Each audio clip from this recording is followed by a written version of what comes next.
Right, here's Paul chilling out at Wetherby. Paul, you've got a new car. We used to see you with an 800ES, but it's broken down, has it today? That's correct. It's having an engine rebuild. It's got a camshaft problem, so my son is taking his time in rebuilding that for me. Right. So in the interim, knowing that I still want to come to shows and events and meetings for the Volvo Owners Club, I bought myself a temporary stand-in. But it's so good, I've fallen in love with it. I think I'm going to keep it after the ES is completed. Lovely. It's this Volvo 144, which has spent a 1969 model, which has spent virtually all of its life in Scotland. In fact, when I bought it and it crossed the border into England, it was the first time it had actually been out of Scotland. It's quite unusual in one respect, in that the first owner was a disabled gentleman that had a problem with his right arm. So when he bought it, the Volvo dealer carried out some modifications. They moved the handbrake from the driver's side door opening to between the seats, and all of the switches to the right of the steering column, they moved to the left of the steering column for him, as well as a few other odd tweaks to the interior lighting and whatever. So much of that has been left in place. I bought the car, as I say, just as an interim to tide me over while the ES is being reworked, but I actually like it so much it's going to become part of the Volvo part of the family. Part of the family. Do you want to show us the modifications then, because this is not a follow you around. So the most obvious one is that normally on a 144 the handbrake would be positioned here, right? But it's now where we all find our modern handbrakes, in between the seats. Ah, right, yes. The switches that would normally have been to the right of the steering column here, which would have been the light switch, the wiper switch and the choke, were moved to the left of the steering column for the gentleman. Obviously, clearly the car's an automatic, so he could drive it, with his left hand anyway. And Volvo created a very nice little panel there and inserted a clock into it. Wow. One other modification, which has been returned to original, is that they disconnected the window regulator because he obviously couldn't wind down a window. Fitted a clip on the glass so that he could pull it down with his left arm. Yeah. And when it was in the up position, had a button fitted there that locked the glass in that position. Right. And about the only other thing that I have removed is that when you open the door, the courtesy lights had been supplemented by an enormous spotlight under the dashboard, which flooded the footwell with light, so the gentleman could see to get in and out of the car. No, that's really nice. Other than that, it's all original. And what engine size is it? It's a 2 litre, it's a B20. Right. It's only the single carb, so it's the B20A. It's only actually done 63,000 miles now. Oh. In fact, when the disabled gentleman owned it, he had it for 40 years and only did 50,000 miles in it. Gosh. And all of those in and around the central belt of Scotland. Yeah, it looks in really good condition actually, doesn't it? Yep, so I've decided just to keep it clean and not go overboard with it. Yeah, no. To make it into a... That's a nice looking car, Paul. Anyway, thanks for telling us that story, and look after it. Thank you. Bye.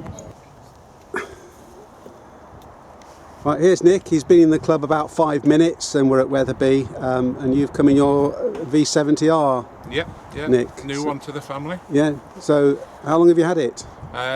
Probably about a week now. We've had it on the driveway for about 8 months. My son owned it, but he can't insure it because it's like £7,000 for him to insure. Yes, more than the car's worth probably. So I've insured it on a classic insurance. I bought it off him. Yeah.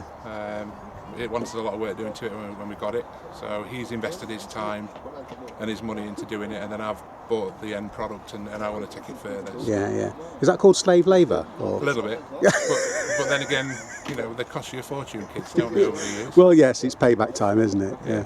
So what do you want to tell us about your car?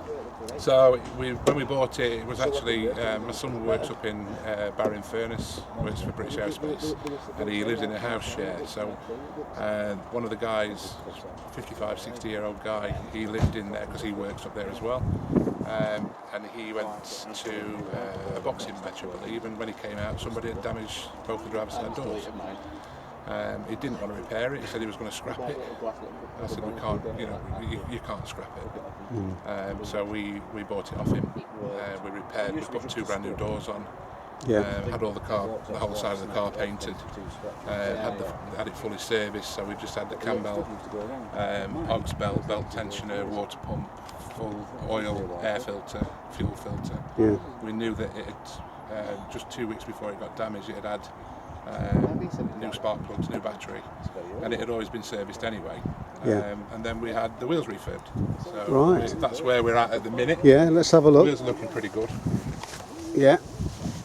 Yeah, they're rather nice, aren't they? Yeah, they're getting there. Interior, that's another thing, that's the next project. We've got to get that all clean, but I have a colleague who's very good at cleaning them. I noticed the leather seats were a bit cracked. I mean, but they'll probably clean up. I mean, people can do clever stuff with.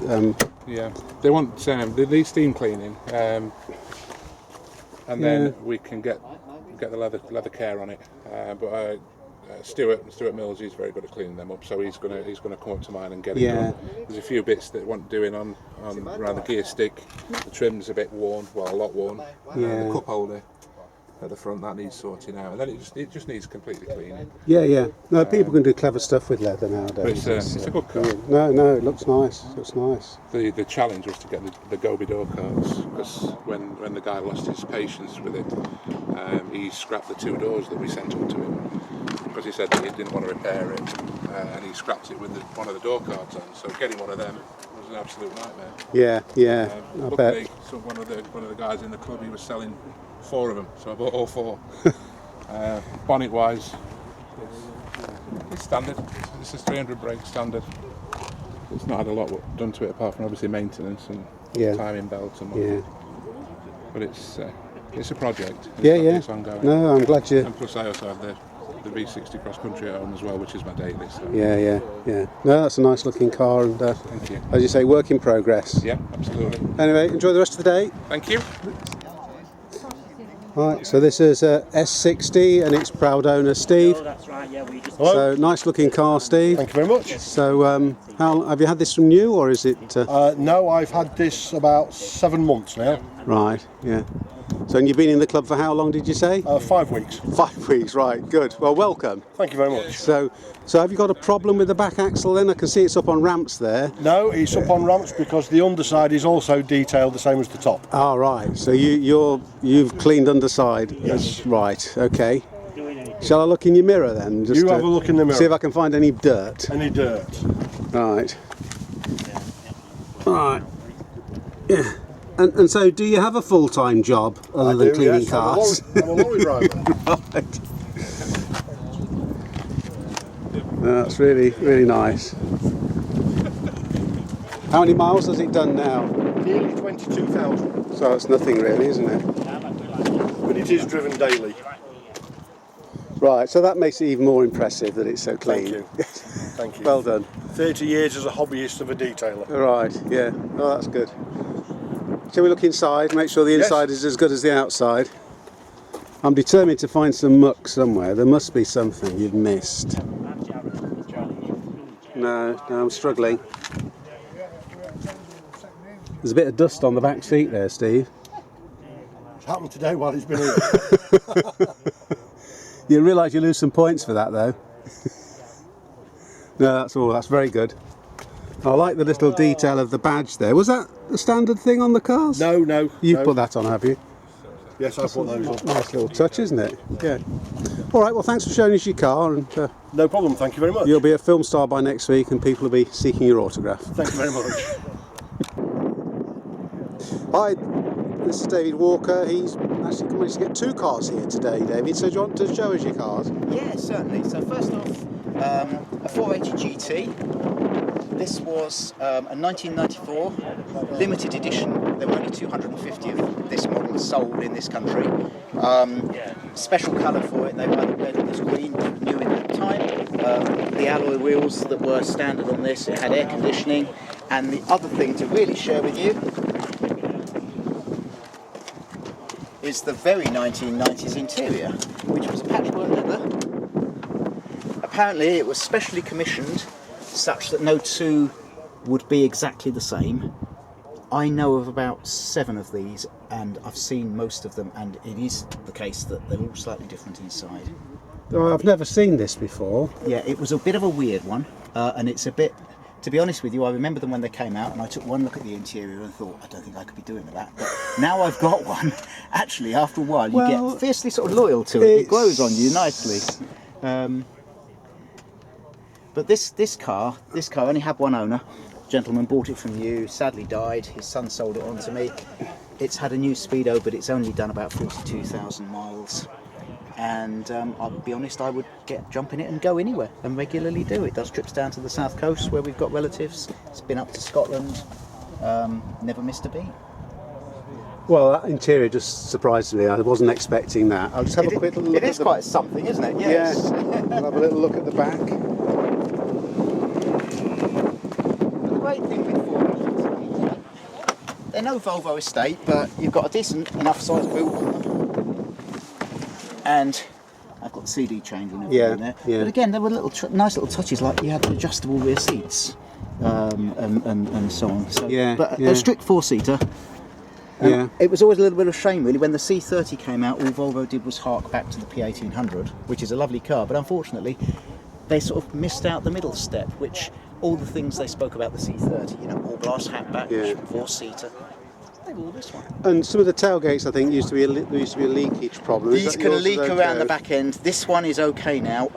As you can see, I've done a little bit of neat resealing around the lights. Usually, the problem is either there or it gets into this wiring loom, and then it runs around in here, and then when it gets to here, it drops straight out into your boot. Right. Okay.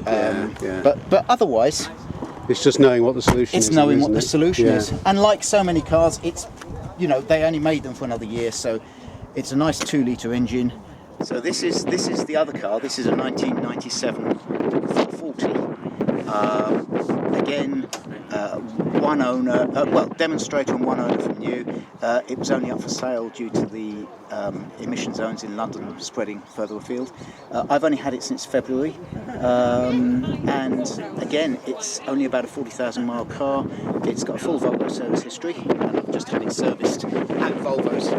In fact, earlier this week, which caused great interest and amusement down there, as you can probably imagine. I bet there are not so many around now, are there? These are even rarer than the 480s, believe it or not, because these were the bog standard hatchback, and there was the 460, which was the saloon on that 480 wheelbase.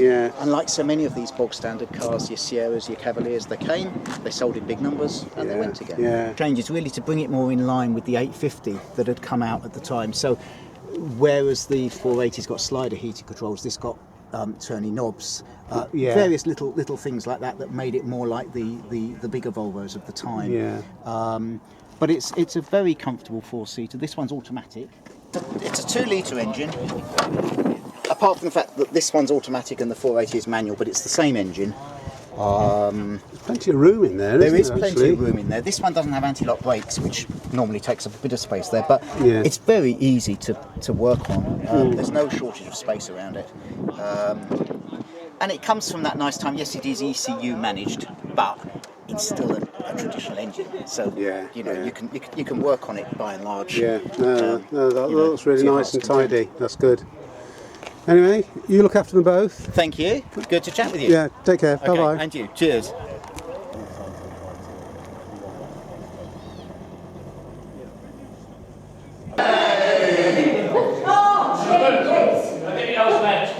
You do realise that you've left John in charge over there, don't you? Yeah, I'm worried about what he's going to do on the merchandise stand, but I have counted everything. He's trying hard, very hard, and he's very trying. He's very trying, yes.